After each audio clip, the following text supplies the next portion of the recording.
Bienvenue au 5e et dernier module du webinaire d'orientation des mentors CPA. Vous avez appris dans les 4 premiers modules comment vous préparer à la relation de mentorat, ce qu'il faut faire pour amorcer cette relation, comment la consolider et comment progresser de façon continue. Vous êtes maintenant prêt à clore la relation. Rappelez-vous que vous devez suivre les 5 modules d'orientation dans l'ordre. Ensemble, les 5 modules vous aideront à comprendre en quoi consiste le mentorat d'un futur CPA. Revoici, une dernière fois, le cadre du mentorat CPA que nous vous avons présenté. Dans le présent module, nous verrons comment clore la relation de mentorat à la dernière rencontre avec le futur CPA. Cette rencontre a généralement lieu une fois que le futur CPA a satisfait aux exigences en matière d'expérience pratique, bien que, dans certaines circonstances, vous puissiez mettre fin à la relation avant. Nous expliquerons ce qu'il convient de faire dans ces situations.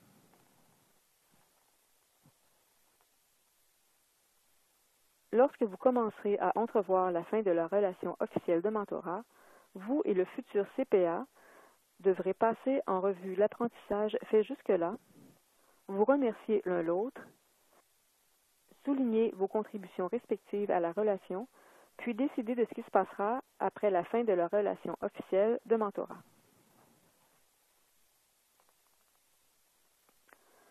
Au début de la relation de mentorat, vous et le futur CPA avez pris le temps de définir ensemble des objectifs d'apprentissage. Il est utile, au moment où cette relation s'achève, de faire un retour en arrière pour examiner les progrès accomplis et évaluer les retombées de la relation. Nous vous encourageons à discuter avec le futur CPA des progrès, des étapes importantes franchies et de l'utilité de l'expérience. Comme nous l'avons mentionné dans un module antérieur, le modèle « Quoi, quand ressort-il et par la suite » est un excellent outil pour faciliter les conversations réflexives de mentorat. Commençons par le volet « Quoi ». Vous et le futur CPA pourriez utiliser les questions suivantes pour faire le point sur les grandes étapes de la relation de mentorat. Quelles ont été, pour chacun de vous, les étapes importantes de la relation? Lesquelles de vos actions respectives ont eu pour effet de soutenir ou d'entraver la relation? Qu'avez-vous déjà changé grâce au mentorat? Passons maintenant à la question « Qu'en ressort-il » Les questions suivantes pourraient vous aider, vous et le futur CPA, à évaluer l'apprentissage réalisé au cours de la relation de mentorat. Quelles sont vos observations et perceptions respectives des progrès accomplis au regard des objectifs d'apprentissage? Quelles leçons tirez-vous de cette expérience? Comment la relation a-t-elle évolué au fil du temps? Comment croyez-vous avoir contribué à cette relation? Comment la logistique a-t-elle soutenu ou entravé les progrès? Comment les outils et les ressources ont-ils soutenu vos progrès?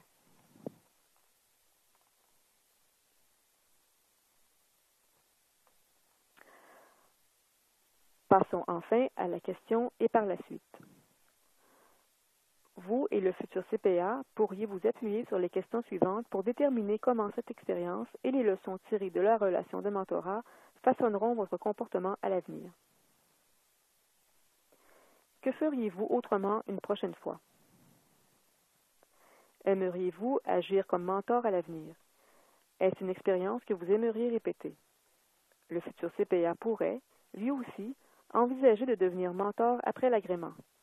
Il s'agit là d'un bon moyen de se rendre utile à son tour. Et que faire maintenant? Nous reviendrons à cette question un peu plus tard. Ce n'étaient là que quelques exemples de questions susceptibles de stimuler une discussion sur les grandes étapes qui ont été franchies, de l'apprentissage réalisé pendant la relation et de son utilité future. Bien entendu, vous et le futur CPA n'êtes pas obligés d'utiliser ces questions. Ce ne sont là que des suggestions et vous pouvez choisir votre propre méthode pour faire le point sur l'apprentissage et sur ses retombées éventuelles. En plus de suivre la progression du futur CPA, la profession cherchera à obtenir vos observations sur le programme de mentorat. Comme nous l'avons mentionné dans un module antérieur, chaque fois qu'une étape importante sera franchie, la profession vous demandera ce que vous pensez du programme. La fin de la relation officielle de mentorat est l'une de ces étapes importantes. Nous vous demanderons de remplir un bref questionnaire et d'y indiquer vos réflexions sur le déroulement de la relation de mentorat, sur l'utilité des outils et des ressources, ainsi que sur les mesures que pourrait prendre la profession pour améliorer le programme. Vos commentaires aideront la profession à s'assurer que le programme de mentorat continue de répondre aux besoins de tous les intéressés.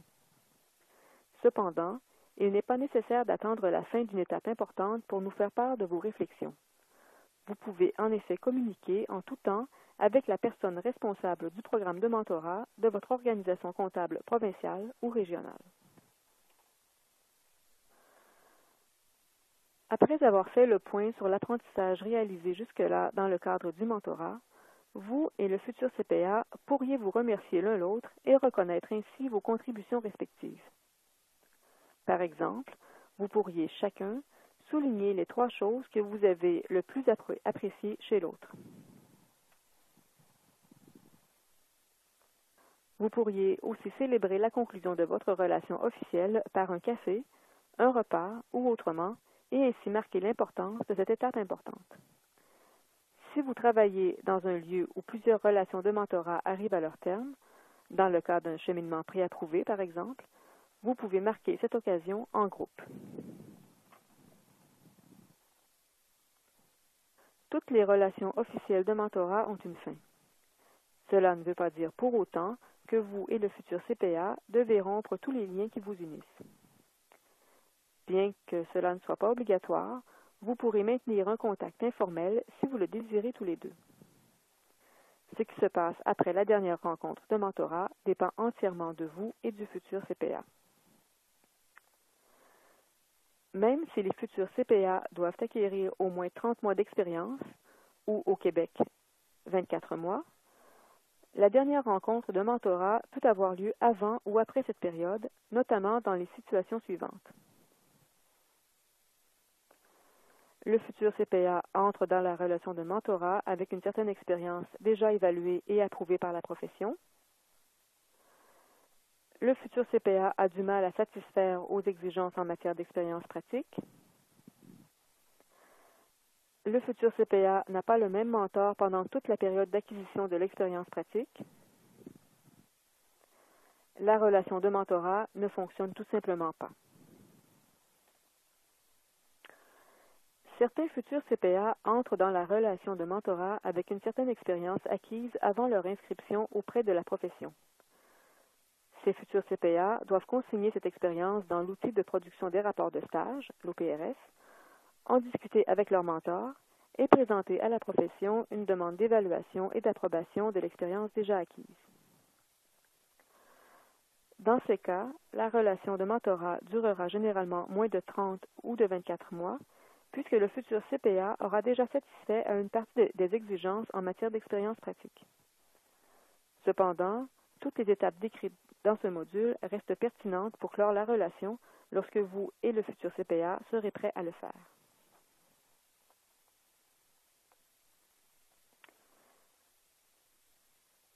Certains futurs CPA n'ont pas l'occasion d'acquérir les compétences requises dans le cadre des fonctions qu'ils assument ou ont du mal à satisfaire aux exigences en matière d'expérience pratique pour d'autres raisons.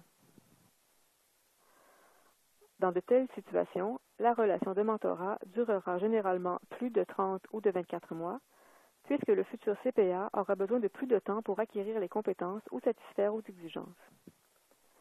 Ici encore, toutes les étapes décrites dans ce module restent pertinentes pour clore la relation lorsque vous et le futur CPA serez prêts à le faire.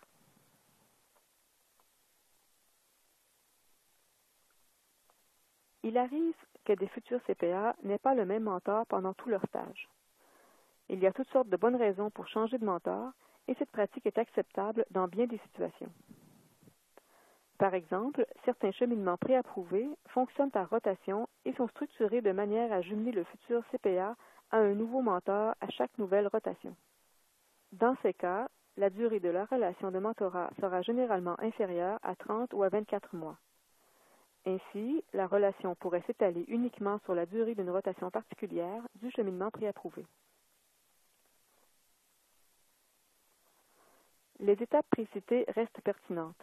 Toutefois, dans ces situations, il pourrait être utile que le mentor précédent et le nouveau mentor se rencontrent pour passer le relais. Une telle rencontre permet à tous les intéressés de faire le point sur les progrès réalisés dans la relation de mentorat précédente et sur les objectifs de la nouvelle relation. Il arrive aussi que, malgré tous les efforts déployés, la relation de mentorat ne fonctionne pas. Cela peut se produire pour diverses raisons: logistique, attentes différentes, conflits de valeurs ou personnalités incompatibles. Mettre fin à une relation qui ne fonctionne pas n'est pas un signe d'échec. Et l'une ou l'autre des parties peut mettre un terme à la relation dans ces circonstances. L'outil traitant des incompatibilités donne au mentor des conseils sur ce qu'il convient de faire lorsque la relation ne fonctionne pas. En outre, le webinaire sur la façon de bien amorcer la relation de mentorat explique comment procéder lorsque des problèmes se posent. Ces deux outils sont accessibles au Centre des mentors CPA. Si, après avoir consulté ces ressources et suivi les recommandations, vous ne parvenez toujours pas à rétablir les choses, communiquez avec la personne responsable du programme de mentorat de l'organisation comptable de votre province ou région pour obtenir de l'aide.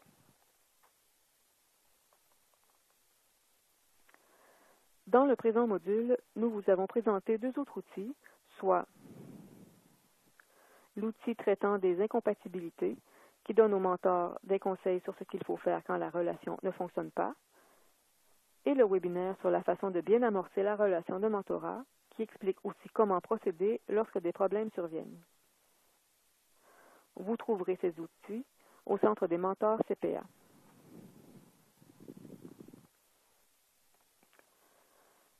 Nous arrivons à la fin du 5e et dernier module du webinaire d'orientation des mentors.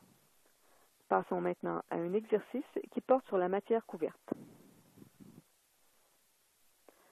Lequel des énoncés suivants est vrai? A.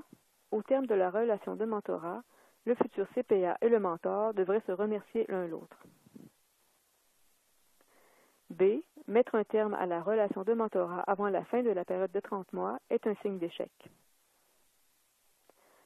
C. Les futurs CPA doivent avoir le même mentor pendant toute la période d'acquisition de l'expérience pratique. D. Après la conclusion de la relation officielle de mentorat, le futur CPA et le mentor doivent rester en contact.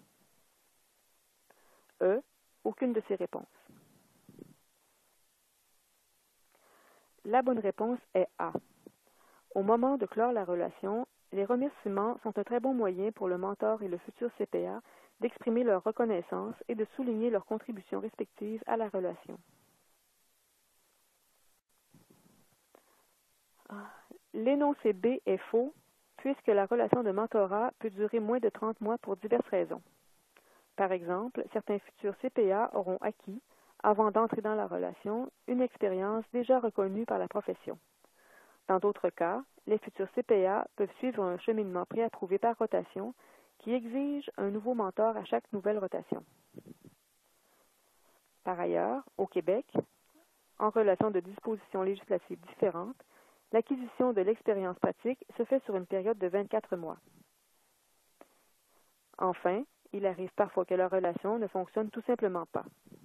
Aucune de ces situations n'est un signe d'échec.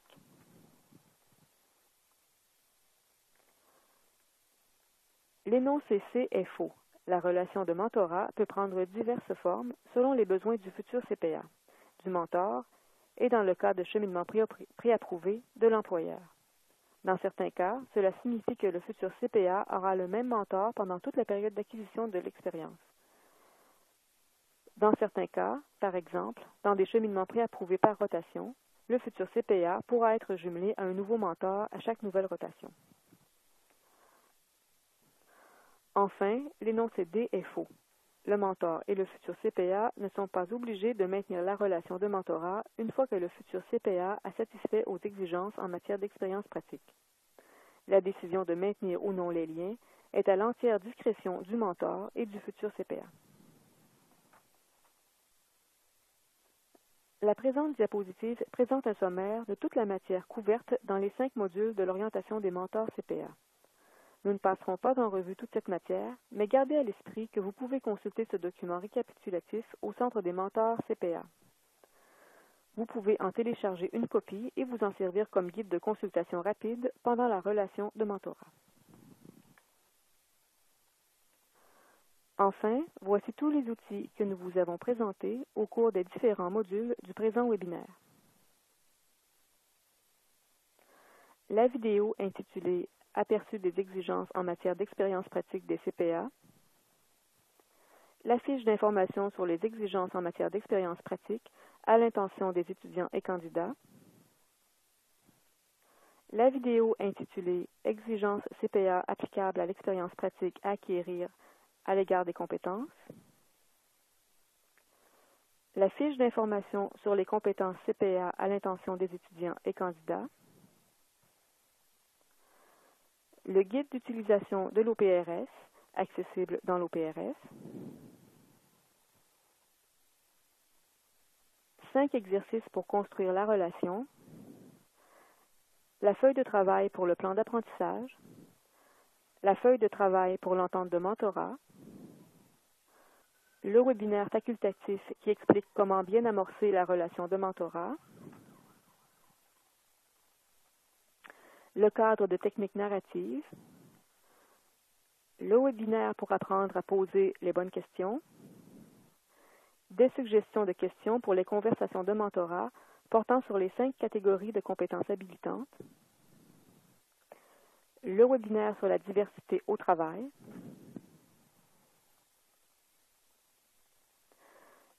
le webinaire sur la facilitation du dialogue, la feuille de travail sur la rétroaction comme processus autoréflexif d'apprentissage,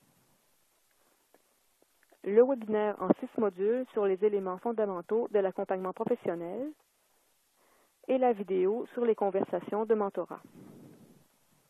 Enfin, l'outil traitant des incompatibilités et le sommaire de l'orientation des mentors CPA qui peut servir de guide de consultation rapide pendant la relation de mentorat. À moins d'indication contraire, vous trouverez tous ces outils au Centre des mentors CPA. Maintenant que vous avez écouté l'introduction ainsi que les 5 modules du webinaire d'orientation des mentors CPA, vous êtes prêt à passer le test d'évaluation. Si vous le réussissez, vous obtiendrez une attestation donnant droit à des crédits de formation continue. Le test n'est pas obligatoire, mais vous devez le passer si vous voulez obtenir les crédits auxquels vous avez droit. Merci d'avoir accepté d'être mentor. Vous contribuez grandement ainsi au cheminement des futurs CPA et à l'avenir de la profession. Si vous avez des questions, n'hésitez pas à communiquer avec la personne ressource de l'organisation comptable de votre province ou région.